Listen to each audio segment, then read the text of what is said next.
Betting యాప్లను promote చేస్తున్నటువంటి social media influencers మీద ప్రముఖ ఐపీఎస్ సజ్జనార్ ఉక్కుపాదం మోపుతూ ఉన్నారు.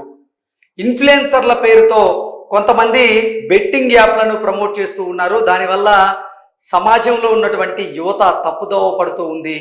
కొంతమంది యువత ఆ బెట్టింగ్ యాప్ల వల్ల ఆత్మహత్యలకు పాల్పడాల్సినటువంటి పరిస్థితి వస్తుంది అంటూ Sajjanar say no to betting app promotions అంటూ ఆయన ఒక క్యాంపెయిన్ అయితే రన్ చేస్తూ ఉన్నారు. అందులో భాగంగానే ఆయన ప్రముఖ ఇన్ఫ్లుయెన్సర్ అయినటువంటి హర్ష సాయి మీద కూడా ఈరోజు విరుచుకుపడ్డారు. హర్ష సాయి గతంలో ఈ బెట్టింగ్ యాప్లను ప్రమోట్ చేస్తూ ఆ ప్రమోట్ చేయడం తప్పు కాదు అన్నట్లుగా ఒక మీడియా సంస్థకి ఇచ్చినటువంటి ఇంటర్వ్యూని జత చేసి ఆయన ఒక ట్వీట్ చేయడం జరిగింది. హర్ష సాయి చేస్తున్నదే తప్పు, పైగా తాను బెట్టింగ్ యాప్లను ప్రమోట్ చేయకపోతే మరికొంతమంది ఆ బెట్టింగ్ యాప్లను ప్రమోట్ చేస్తారు, అందుకే నేనే బెట్టింగ్ యాప్లను ప్రమోట్ చేస్తున్నాను అంటూ హర్ష సాయి చెప్పడం దారుణం అంటూ కూడా సజ్జనార్ ఇప్పుడు హర్ష సాయిని ఉద్దేశించి ఒక ట్వీట్ చేసినటువంటి నేపథ్యంలో ఆ ట్వీట్ 2 తెలుగు రాష్ట్రాల్లో చర్చనీయాంశంగా మారింది. ఆ ట్వీట్ సారాంశం ఏంటనేది మనం ఒకసారి కనుక చూసేటువంటి ప్రయత్నం కనుక చేస్తే, ఆన్లైన్ బెట్టింగ్ భూతాన్ని అంతమొందించడంలో మీ వంతు బాధ్యతను నిర్వహించండి. ఓ ఛానల్లో ప్రముఖ యూట్యూబర్ హర్ష సాయి ఇంటర్వ్యూ ఇస్తూ తన బెట్టింగ్ యాప్లను ప్రమోట్ చేయకుంటే ఎవరో ఒకరు చేస్తారన్న హర్ష సాయి చేస్తున్నదే తప్పు, అదేదో సంఘచేవ చేస్తున్నట్లుగా గొప్పలు చెప్పుకుంటున్నాడు చూడండి అంటూ సజ్జనార్ తన ఎక్స్లో అయితే పోస్ట్ చేయడం జరిగింది. బెట్టింగ్ యాప్స్ వల్ల ఎంతో మంది అమాయకుల ప్రాణాలు బలైతుంటే కనీసం ఈ ఇన్ఫ్లుయెన్సర్లకి పశ్చాత్తాపం కూడా లేదు, వీళ్ళకి డబ్బే సర్వస్వం అంటూ కూడా సజ్జనార్ గారు అయితే ఈ ఆన్లైన్లో బెట్టింగ్ యాప్స్ని ప్రమోట్ చేస్తున్నటువంటి సోషల్ మీడియా ఇన్ఫ్లుయెన్సర్స్ ఎవరైతే ఉన్నారో వారి మీద ఉక్కుపాదం మోపుతూ ఆగ్రహాన్ని వ్యక్తం చేస్తూ ఉన్నారు. ఈ నేపథ్యంలోనే అసలు ఈ ఘటనలో ఏం జరిగిందనేది పూర్తిగా మనం విశ్లేషణ చేసుకుందాం. ప్రస్తుతం మనతో పాటున్నారు ప్రముఖ సినీ విశ్లేషకులు, ప్రముఖ సీనియర్ జర్నలిస్ట్ యజ్ఞమూర్తి గారు. వారితో మాట్లాడదాం.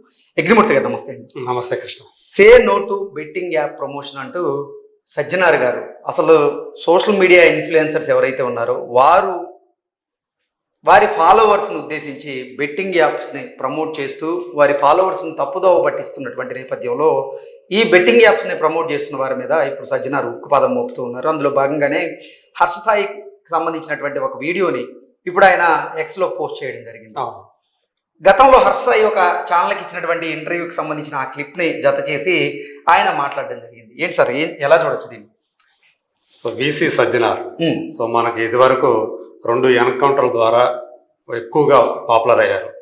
ఒకటి వరంగల్లో జరిగినటువంటి 2 అమ్మాయిల మీద జరిగినటువంటి యాసిడ్ దాడి ఆ కేసులో, సో అక్కడ ఎవరైతే నిందితులు ఉన్నారో వాళ్ళ ఎన్కౌంటర్లో అప్పుడు ఆయనే ఆ ఎన్కౌంటర్లో స్వయంగా పాల్గొన్నారని కూడా మనకి సమాచారం ఉంది. ఆ తర్వాత 2019లో దిశ ఎన్కౌంటర్, ఏదైతే దిశ కేసు అయితే ఉందో, సో ఆమెను అతి కిరాతకంగా ఆమె మీద అత్యాచారం జరిపి హత్య చేసిన కేసులో ఈయన లేకపోయినా కానీ అందులో ఈయన ఎవరైతే ఆయన కింద పనిచేసేవాళ్ళు పోలీసులు ఎవరైతే ఉన్నారో వాళ్ళు కూడా సీన్ రీకన్స్ట్రక్షన్ పీరియడ్ మీద చేస్తున్నప్పుడు వాళ్ళు తిరగబడితే వీళ్ళు ఎన్కౌంటర్ చేశారు అని చెప్పి ఈ 2 కేసుల్లో సజ్జనార్ గారి పేరు బాగా ప్రముఖంగా వినిపించింది. ఇప్పుడు ఆయన తెలంగాణ టీజీఎస్ఆర్టీసీ తెలంగాణ రాష్ట్ర ట్రాన్స్పోర్టేషన్ కి వైస్ చైర్మన్ గా ఎండీగా ఉన్నారు ఆయన. సో ఓ పక్క బాధ్యతలు నిర్వర్తిస్తూ ఇంకో పక్క ఇలా సామాజిక పరమైనటువంటి అంశాల మీద ఆయన చాలా తన గళాన్ని విప్పుతూ ఉన్నారు, ఒక ఐపీఎస్ అధికారిగా.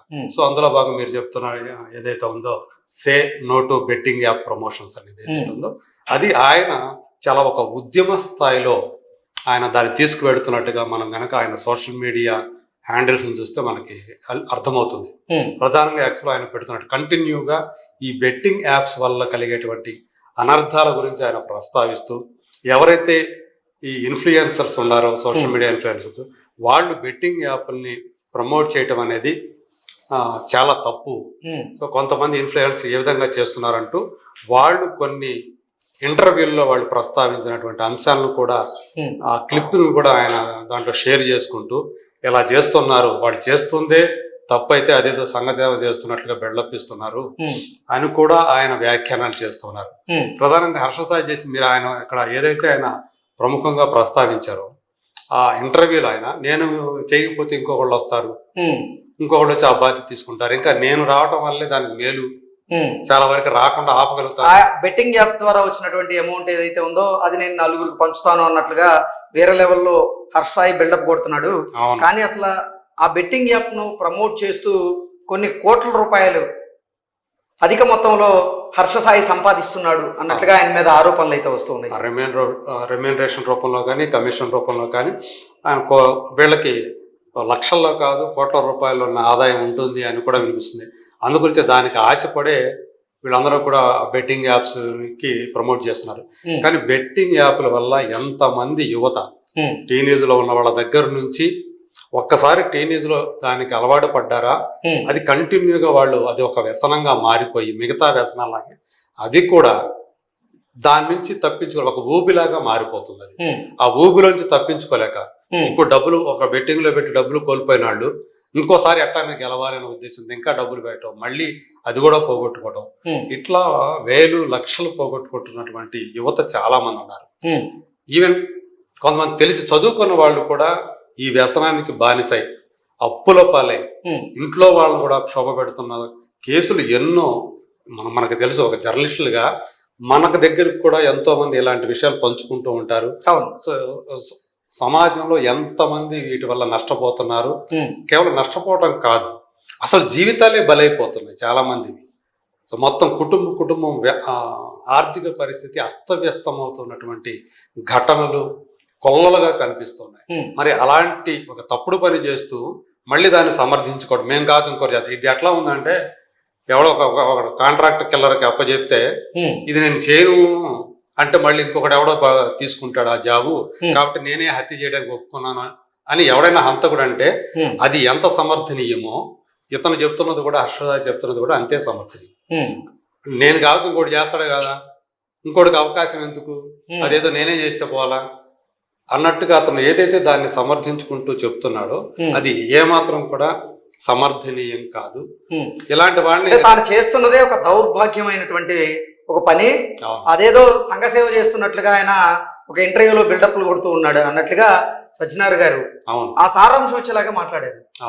సో అదే అంటే సజ్జనారు ఆయన తీసుకున్నట్టుగా దీన్ని ఒక ఉద్యమ స్థాయికి తీసుకువెళ్ళాలి అనేటువంటి ఒక గట్టి పట్టుదల ఆయన మనకు కనిపిస్తూ ఉంది. అందు గురించి ఆయన తన సోషల్ మీడియా వేదికని ఇందుకు ఎంచుకున్నారు. సో అంటే ఒక రకంగా చెప్పాలంటే అందరిలో కూడా యువతలో చైతన్యం కలిగించడం కోసం, సమాజం అందరిలో కూడా ఒక అవగాహన కల్పించడం కోసం ఆయన దీన్ని ఒక ఉద్యమ స్ఫూర్తి రగిలించడం కోసం ఇలా తీసుకెళ్తున్నట్టుగా మనకి అర్థమవుతూ ఉంది.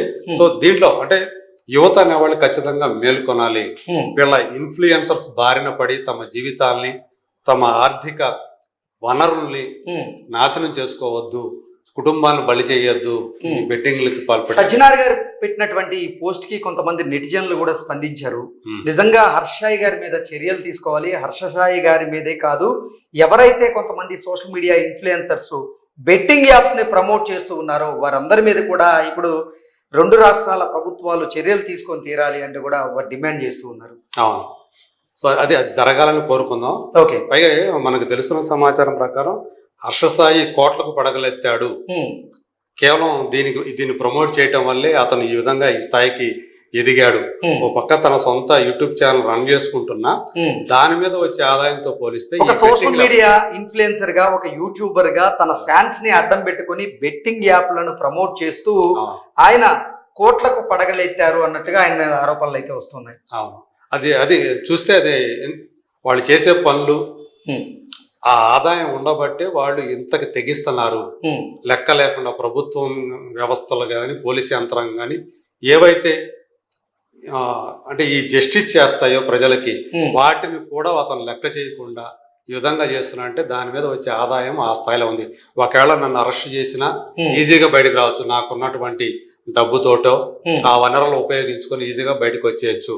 మహా అయితే కొద్ది రోజులు పెడతారు, బెయిల్ మీద బయటకు రావచ్చు కదా, నేను మళ్ళీ నా పని నేను చేసుకోవచ్చు కదా అనేటువంటి ఒక ధీమా వల్లే వాళ్ళు ఆ స్థాయి డబ్బు వస్తున్నందువల్లే ఎన్ని హెచ్చరికలు చేసినా, ఎంతమంది వాళ్ళని పోలీస్ అధికారులు కానీ ప్రభుత్వం కానీ ఎంత హెచ్చరిస్తున్నా కానీ వాళ్ళు లెక్క చేయకపోవడానికి కారణం వస్తున్నటువంటి డబ్బే వాళ్ళకి వస్తున్నటువంటి ఆదాయమే ఓకే కారణం అని చెప్పేసి మనకు అనిపిస్తుంది. Okay sir, thank you so much.